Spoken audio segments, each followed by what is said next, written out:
Hello दोस्तों, कैसे हैं आप। दोस्तों, भारत प्राचीन रहस्यों, चिकित्सा, जीवन, संस्कृति और वैज्ञानिक खोजों का देश है। दोस्तों, देश विकास के रास्ते में अग्रसर है। इसके बावजूद भी इसमें बहुत सारे रहस्य छिपे हुए हैं। दोस्तों, अभी हम बड़े बड़े महानगरों के बड़े बड़े घरों में रहते हैं।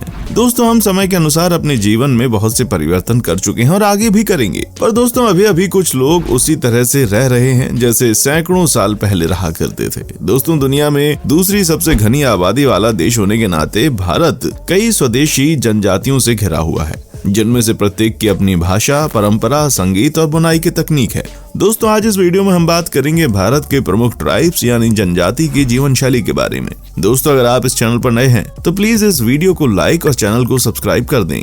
The Kurumba tribe of the Nilgiri. दोस्तों, नीलगिरी पर्वत के कुरुम्बा लोग अद्भुत कलाकार, महान संगीतकार और जादूगर हैं। जी हाँ दोस्तों, आपने सही सुना। ऐसा माना जाता है कि यहाँ के लोग बीमारी और मृत्यु का कारण बनने वाले मंत्र हैं। साथ ही सभी प्रकार की बीमारियों को ठीक भी करते हैं और खुद को जानवरों में बदल लेते हैं। दोस्तों, कुरुम्बा समाज में ऐसे लोग हैं जिनकी एक विशेष भूमिका है। जादूगर, चिकित्सक, ओझा, दिव्यांग और जादूगर। दोस्तों, ये लोग बहुत ही अंधविश्वासी होते हैं। दोस्तों, ये लोग अतीत में अपने काले जादू और जादू टोना के लिए जाने जाते थे। दोस्तों, ये लोग जंगलों में रहते हैं और इनकी कुल जनसंख्या 2011 की जनगणना के अनुसार 89,000 है। दोस्तों, इस जनजाति के लोग हाइट में छोटे होते हैं। इनकी त्वचा सांवली होती है। दोस्तों, कुरुम्बा हिंदू धर्म में विश्वास करते हैं। इस जनजाति के मुख्य देवता भैरव के नाम से भगवान शिव हैं। दोस्तों, ये अन्य हिंदू देवताओं के साथ जानवरों, पक्षियों, पेड़ों, चट्टानों, पहाड़ियों और सांपों को भी पूजते हैं। दोस्तों, इनका मुख्य काम है शिकार करना, मगर जब से जंगल में शिकार के लिए प्रतिबंध लगा तो उन्हें जंगल से बाहर काम खोजने के लिए आना पड़ा। दोस्तों, वर्तमान में ये लोग मजदूर के रूप में कॉफी और चाय बागानों में काम कर रहे हैं। The Gurjar tribe of Himachal Pradesh. दोस्तों, हिमाचल प्रदेश में गुर्जर एक मुख्य जनजाति है। गुर्जरों को गुर्जर या गुज्जर के नाम से भी जाना जाता है। गुर्जर जनजाति की प्रमुख जनसंख्या हिमाचल प्रदेश के उत्तरी पश्चिम प्रांतों में है। दोस्तों, इन गुर्जर आदिवासी समुदायों के सांस्कृतिक जीवन को इसके कई पहलुओं में है, जैसे नृत्य, धार्मिक संस्कार और रीति रिवाज आदि। दोस्तों, गुर्जर आदिवासी समुदाय का धर्म के प्रति बहुत ही अधिक झुकाव रहा है। दोस्तों, ये गुर्जर आदिवासी समुदाय गुजरी की खूबसूरत भाषा का उपयोग करते हैं। ये गुजरी भाषा प्रसिद्ध राजस्थानी भाषा समूह की है। दोस्तों, वर्तमान समय में आधुनिक समुदाय के लोगों के साथ तेजी से बातचीत के कारण इस गुर्जर आदिवासी समुदाय के कई सदस्यों ने कई अन्य भारतीय भाषाओं में भी प्रवाह विकसित कर लिया है। ये पंजाबी, उर्दू, हिंदी, पश्तो, पहाड़ी जैसे कि कांगड़ी और डोगरी, दर्दी, खोवार और कश्मीरी भी बोलते हैं। दोस्तों, गुर्जर जनजातियां गर्मियों के मौसम में मैदानी क्षेत्रों से हिमाचल प्रदेश की ऊपरी श्रेणियों की ओर पलायन करती हैं। हालांकि बदलती परिस्थितियों की मांगों के साथ साथ समकालीन दौर के गुर्जरों ने कई अन्य व्यवसायों में भी काम करना शुरू किया है। दोस्तों, गुर्जर का वंश तुर्किक जातीय समूह से निकला है, जिसे खजर जनजाति के रूप में भी जाना जाता है। दोस्तों, इस समुदाय की जनसंख्या लगभग 92,000 है। दोस्तों, इस समुदाय का मुख्य देवता लखदाता पीर है। भयानु लखदाता पीर और ऊना वाले पीर निगाह इनके बहुत ज्यादा पूजनीय स्थान हैं। दोस्तों, हर हिंदू गुज्जर के गांव में लखदाता पीर का मंदिर होता है। हिंदू गुज्जर समुदाय कुल देवी की पूजा भी करता है। इसके साथ ही वो देवी देवताओं और हिंदू धर्म के अनुसार मान्य सभी भगवान की पूजा भी करते हैं। मुस्लिम गुज्जर समुदाय अपनी आस्था व रीति रिवाजों के हिसाब से अल्लाह को मानते हैं। दोस्तों, पहाड़ी राज्य हिमाचल प्रदेश में व्यवसाय और रहन सहन के अनुसार गुज्जर दो प्रकार के होते हैं, स्थायी गुज्जर और घुमंतु गुज्जर। दोस्तों, मौजूदा समय में समुदाय के लोग हर व्यवसाय और नौकरियों में भी अच्छे मुकाम तक पहुंचकर अपना योगदान दे रहे हैं। गुज्जर समुदाय के लोग आज भी पशुओं का व्यापार करते हैं। ये लोग अधिकतर संख्या में भैंसों का व्यापार करते हैं। इसमें कुछ एक बड़े व्यापारी सालाना करोड़ों रुपए का कारोबार करते हैं। समुदाय का एक वर्ग बकरी पालने में भी लघु कारोबार पर निर्भर है। The Gowda tribe in Goa.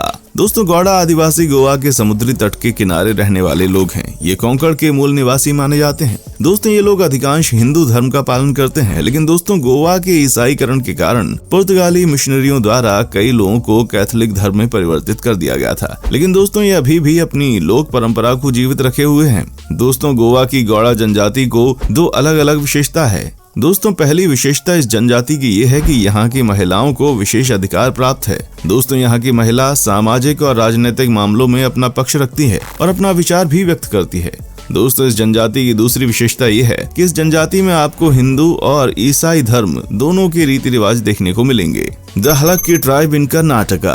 दोस्तों हलक्की एक स्वदेशी जनजाति है जो मुख्य रूप से कर्नाटका में रहते हैं। दोस्तों उनके जीने का रास्ता अभी भी बहुत प्राचीन है। दोस्तों इस जनजाति की महिलाएं माला, हार, भारी, नाक के छल्ले, इन सारी चीजों से अपने आप को सजाती हैं। दोस्तों हलक्की जनजाति की बोली कन्नड़ की तरह ही होती है, पर कन्नड़ से थोड़ी अलग। दोस्तों ये जनजाति कर्नाटका के अंकोला शहर के आसपास उनका आवास होता है। दोस्तों ये जनजाति मुख्य रूप से अपने सुंदर लोक गीतों के लिए जानी जाती है। दोस्तों इस जनजाति की महिलाएं अपने जीवन के हर पहलू को सरल दैनिक दिनचर्या से लेकर अपनी ऐतिहासिक परंपरा तक इन गीतों और कविताओं के शब्द में पिरो देते हैं। लेकिन दोस्तों आधुनिकीकरण के कारण इनके ये कला भी लुप्त होने के कगार पर है। दोस्तों इस साल मिले पद्मश्री पुरस्कार की लिस्ट में तुलसी गौड़ा का नाम भी है। तुलसी का भी जन्म कर्नाटका के हलक्की जनजाति के परिवार में हुआ। दोस्तों ये पिछले 6 दशकों से पर्यावरण संरक्षण के लिए काम कर रही हैं। इसी वजह से इन्हें इस साल पद्मश्री मिला है। The Changpa tribe of Jammu and Kashmir. दोस्तों चंगपा आदिवासी समुदाय मुख्य रूप से जम्मू और कश्मीर के विभिन्न हिस्सों में बसे हुए हैं। ये पूरे भारतीय उपमहाद्वीप में अनुसूचित जनजातियों में से एक हैं। दोस्तों चपंगा जनजाति खाना बदोश जीवन पसंद करते हैं। जम्मू और कश्मीर राज्य में इस चपंगा आदिवासी समुदाय की प्रमुख जनसंख्या लद्दाख पर्वतमाला में चांगथांग पठार जैसे कई स्थानों पर पाई जाती है। दोस्तों चपंगा आदिवासी समुदाय का मुख्य व्यवसाय पशुपालन है। कई अन्य आदिवासी समुदायों की तरह इस चपंगा आदिवासी समुदाय ने भी खुद को खेती में लगाया है।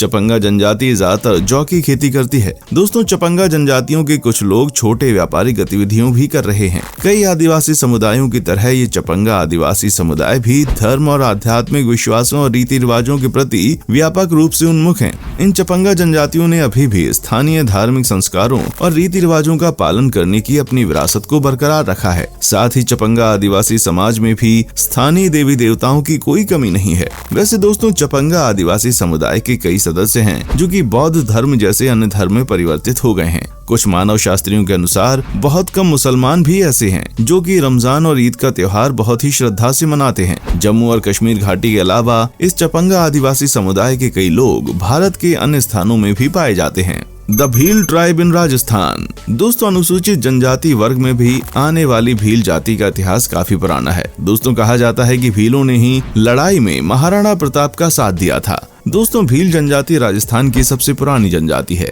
दोस्तों इनका निवास स्थान मुख्य रूप से उदयपुर है, लेकिन बांसवाड़ा, डूंगरपुर, चित्तौड़गढ़ जिलों में भी इनका निवास है। दोस्तों मेवाड़ और मुगल समय में भी भील समुदाय को उच्च ओहदे प्राप्त थे। दोस्तों तत्कालीन समय में भील समुदाय को रावत, भूमिया और जागीरदार कहा जाता था। दोस्तों हल्दी घाटी युद्ध में भी भील सेना का महत्वपूर्ण योगदान रहा। दोस्तों भील स्वभाव से वीर, साहसी और स्वामी भक्त होते हैं। इतिहास में हमें भीलों की वीरता, साहस एवं स्वामी भक्ति का वर्णन मिलता है।